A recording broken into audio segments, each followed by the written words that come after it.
Back for more trailers. We're gonna watch a trailer. I always love trailers. I love trailers. Me too. They're so fun. You'd be in a theater and like the trailers would come on, and like after like 3 or 4 trailers, people say, "Oh, another trailer!" And I'm like, more.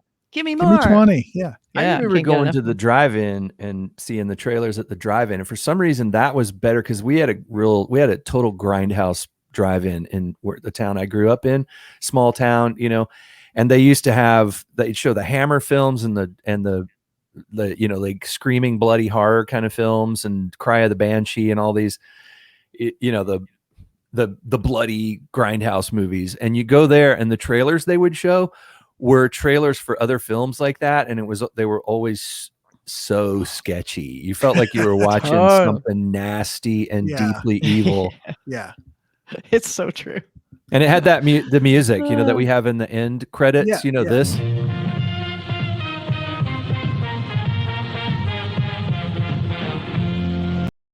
Okay, bye everybody. That meant something. You know what I mean? Yeah. That means gird your loins. Here it comes. Yeah, here comes these horrible, grainy, scary, sketchy, flickery trailers with dust and dirt and hairs all over them, and it's like somebody getting stabbed and screaming, and it was good. It was just like this is. You roll your windows up. Yeah. Roll your windows up. Loins. And just gird your loins. That's a great one. Yeah. You can see that flashing up on the screen. Gird your loins. Unrelenting horror. But I love those old trailers. You know what I have? I have files. I have movie files of old coming attractions trailers from the 60s and 70s and 80s and stuff with just like, humanoids from the deep and stuff. And it's so fun to watch that because I feel like, I hate to sound, well, I don't hate to sound like an old guy because I am an old guy, but I miss that feeling. I can't stop laughing. I'm sorry. I miss that feeling. I can't stop laughing. Okay. I'm a professional. Kathy, gird your loins. Along with moist slacks. That's I need to gird myself.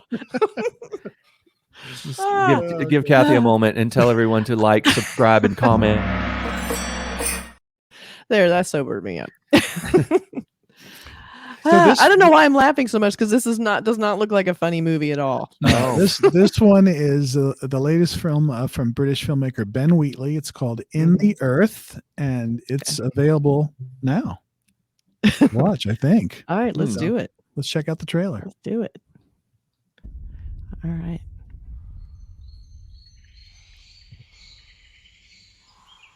He told me his story. These are his memories. Can you feel him now? In the earth? No, I don't know what you mean. I think you do.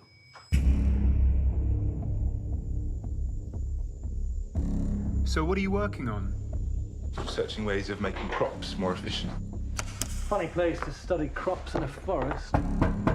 We had to send a rescue party in to get a group out a couple of months ago. They got lost. Why didn't they use GPRS? There's no phone reception in there. People get a bit funny in the woods sometimes.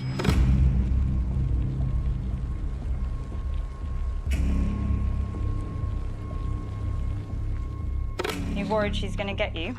Yeah, who is it? It's a local folktale. She's the spirit of the woods.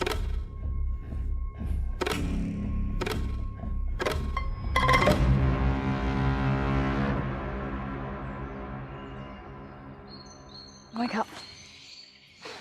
Something's there. Listen. Someone's watching us.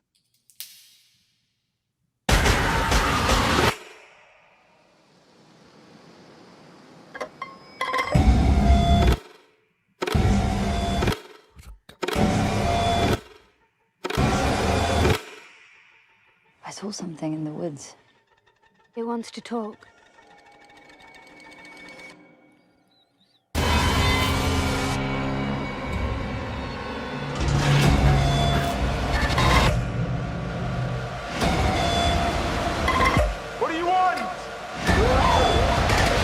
Everything seems to just keep us here.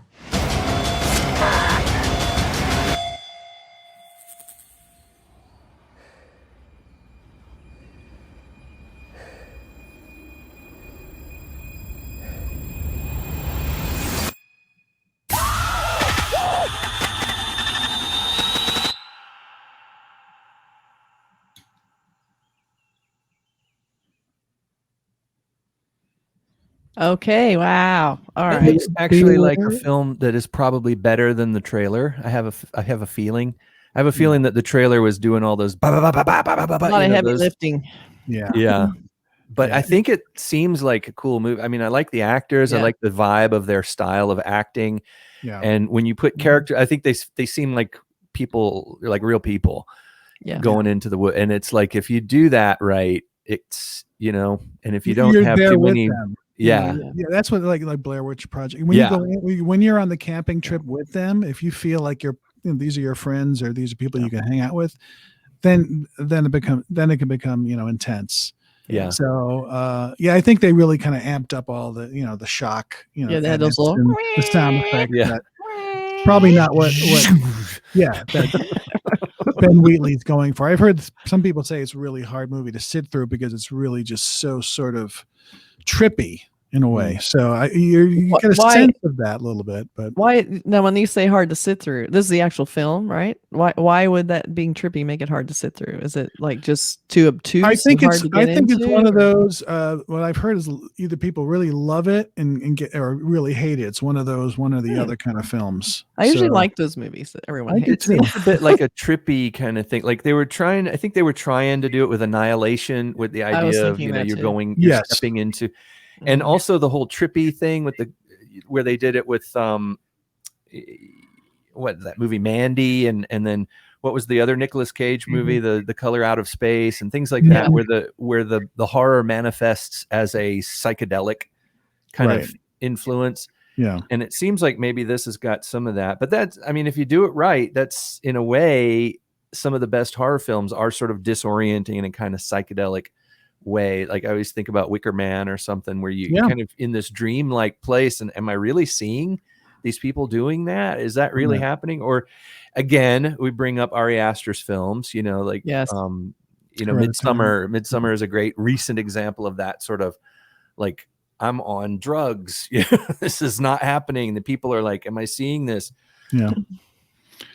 Well, I like that I guess it's basically like these scientists are trying to find a cure for a virus. I guess the main thing is they're going into the woods for like an equipment run. Like they're trying to go in to get more equipment, and then things kind of go awry while they're in there. Right.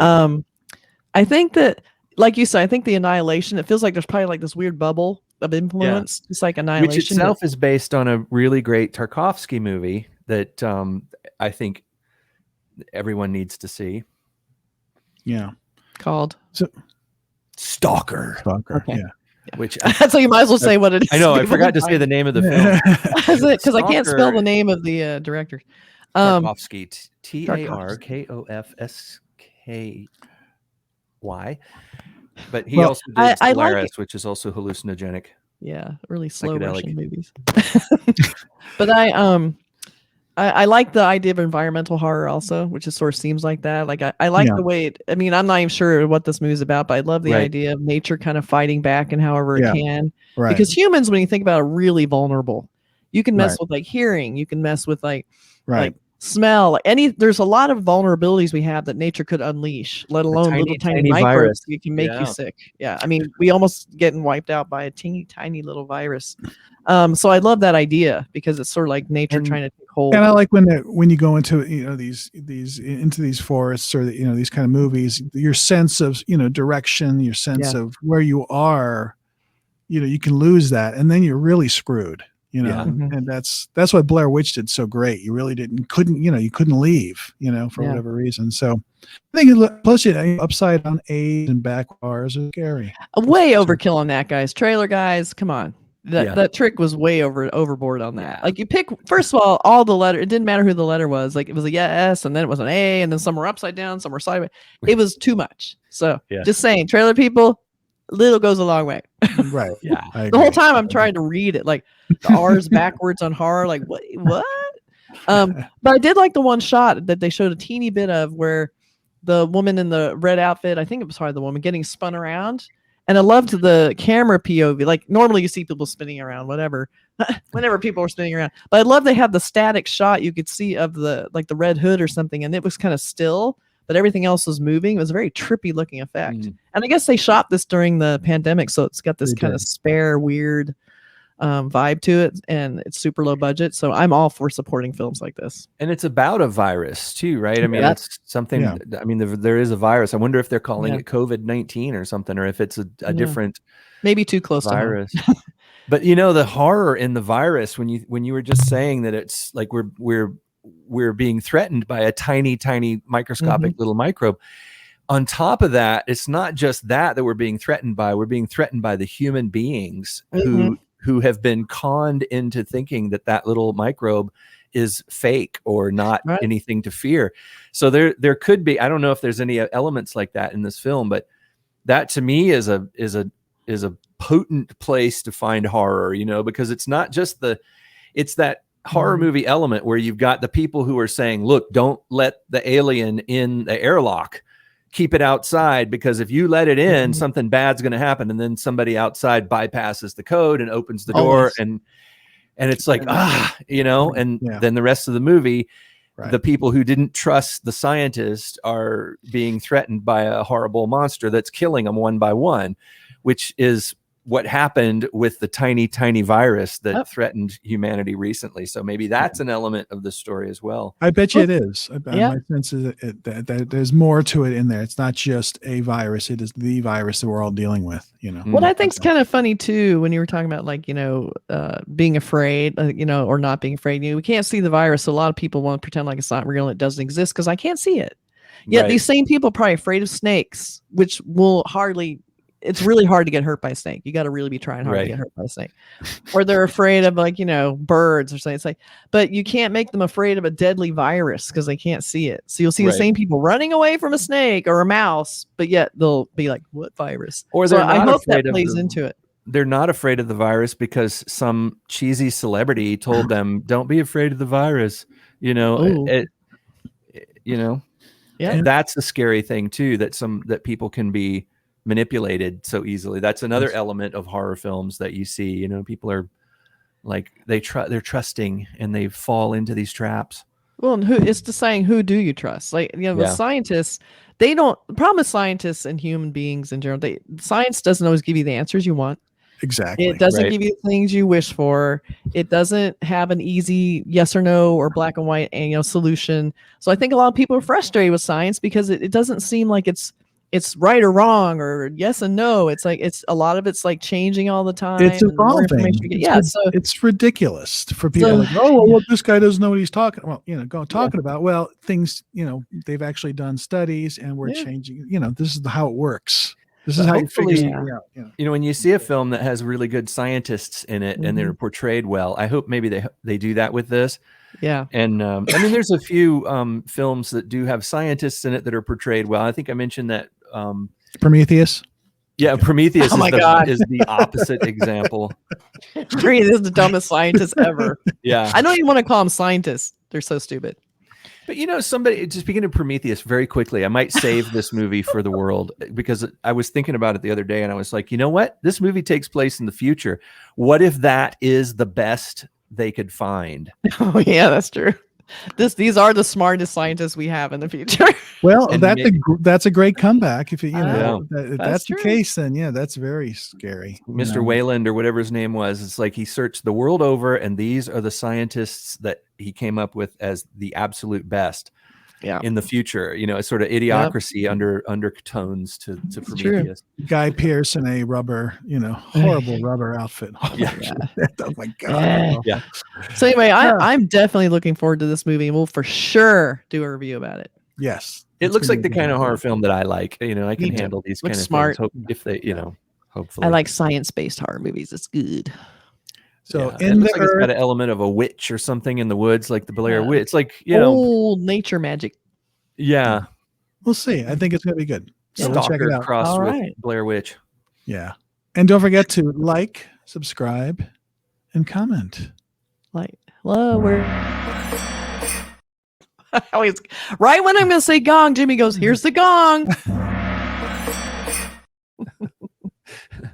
Jimmy's Excellent fast. work. All right, so be sure and subscribe so you know when these trailer reviews, reactions are coming out, because we want you to know which trailers are good. Yeah. Awesome. All right. Thanks very much. Bye, everybody. Bye. Bye.